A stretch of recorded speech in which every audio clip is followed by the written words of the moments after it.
Item ಯಾವುದೇ ಇರಲಿ try ಮಾಡಿ ಆಚಿ ಚಿಕನ್ ಮಸಾಲಾ. ಬೆಂಗಳೂರಲ್ಲಿ ಗ್ಯಾಸ್ಗಾಗಿ ಚಾಲಕರು ಪರದಾಡ್ತಿದ್ದಾರೆ. ಗ್ಯಾಸ್ಗಾಗಿ 3 ಕಿಲೋಮೀಟರ್ ಸರದಿ ಸಾಲಲ್ಲಿ ನಿಂತಿದ್ದಾರೆ ಆಟೋ ಚಾಲಕರು. ಬೆಳಗ್ಗೆಯಿಂದಲೂ ಕೂಡ ಕ್ಯೂ ನಿಂತಿದ್ದಾರೆ ಚಾಲಕರು. ಆರ್ಟಿ ನಗರದ ದೇವೇಗೌಡ ಬಂಕ್ ಮುಂದೆ ಇಂಥದ್ದೊಂದು ಕ್ಯೂ. ರಸ್ತೆಯ ಎರಡೂ ಬದಿಯೂ ಕೂಡ ಕ್ಯೂ ನಿಂತಿದ್ದಾರೆ ಚಾಲಕರು. ಗ್ಯಾಸ್ ಇಲ್ಲದೆ ಬಾಡಿಗೆ ಇಲ್ಲ ಅಂತ ಇಂಥದ್ದೊಂದು ಅಳಲನ್ನು ತೋಡ್ಕೊಳ್ತಾ ಇದ್ದಾರೆ. ದೃಶ್ಯದಲ್ಲಿ ಗಮನಿಸ್ತಾ ಇದ್ರಿ, ಬೆಳಗ್ಗೆ 5-6 ಗಂಟೆಯಿಂದಲೂ ಕೂಡ ಕ್ಯೂ ನಿಂತಿದ್ದೇವೆ. ಇಲ್ಲಿ ಬಿಟ್ಟರೆ ಹತ್ತಿರದಲ್ಲಿ ಬೇರೆ ಬಂಕ್ ಇಲ್ಲ. ಈ ಆಟೋ ನಮ್ಮ ಸ್ವಂತ ಅಲ್ಲ. ದಿನಕ್ಕೆ 250 ರೂಪಾಯಿ ಮಾಲೀಕರಿಗೆ ನಾವು ಬಾಡಿಗೆ ಕೊಡಬೇಕು. ಬಂಕ್ ಮುಂದೆ ಕ್ಯೂ ನಿಂತರೂ ಕೂಡ 250 ರೂಪಾಯಿ ಕೊಡಬೇಕು. ಗ್ಯಾಸ್ ಸಿಗದೆ ಮನೆಯಲ್ಲಿ ನಿಲ್ಲಿಸಿದರೂ ಕೂಡ ಕೊಡಬೇಕು. ಇವತ್ತು ದುಡಿಮೆ ಇಲ್ಲದೆ ಏನು ಮಾಡೋಣ, ಡೈಲಿ 4 ಟ್ಯಾಬ್ಲೆಟ್ ತಗೋಬೇಕು, ಗ್ಯಾಸ್ ಇಲ್ಲ, ಬಾಡಿಗೆ ಇಲ್ಲ ಅಂತ ಆಟೋ ಚಾಲಕರೆಲ್ಲ ಇದೀಗ ತಮ್ಮ ನೋವನ್ನು ತೋಡ್ಕೊಂಡಿದ್ದಾರೆ. ದೃಶ್ಯದಲ್ಲಿ ಗಮನಿಸ್ತಾ ಇದ್ದೀರಿ. ಆಟೋ LPG ವಿಚಾರಕ್ಕೆ ಸಂಬಂಧಪಟ್ಟಂತೆ ರಾಜಧಾನಿಯ ವಿವಿಧ ಬಂಕ್ಗಳ ಮುಂದೆ ಇದೇ ರೀತಿಯಾದಂಥ ಕ್ಯೂ ಇರೋದನ್ನು ನಾವು ಸರ್ವೇ ಸಾಮಾನ್ಯವಾಗಿ ಇತ್ತೀಚೆಗೆ ನೋಡ್ಕೊಳ್ತಾ ಇದ್ದೀವಿ.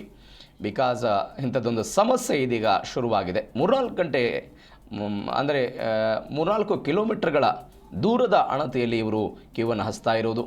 ಬಿಕಾಸ್ ಗ್ಯಾಸ್ ಸಿಗ್ತಾ ಇಲ್ಲ ಅಂತ.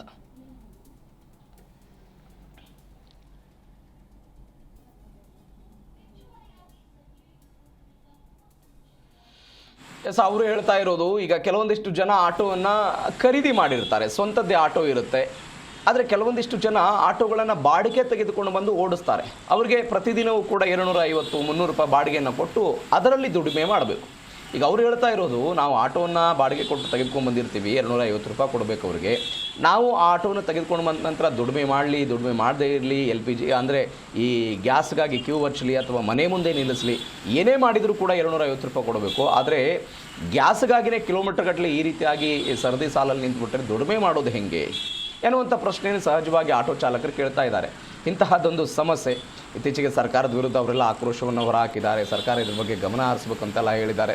ಬಟ್ ಬೆಂಗಳೂರು ಸೇರಿದಂತೆ ರಾಜ್ಯದ ವಿವಿಧ ಭಾಗಗಳಲ್ಲಿ ಇಂಥದ್ದೊಂದು ಸಮಸ್ಯೆ ಸದ್ಯಕ್ಕಂತೂ ಮುಂದುವರೆದಿದೆ.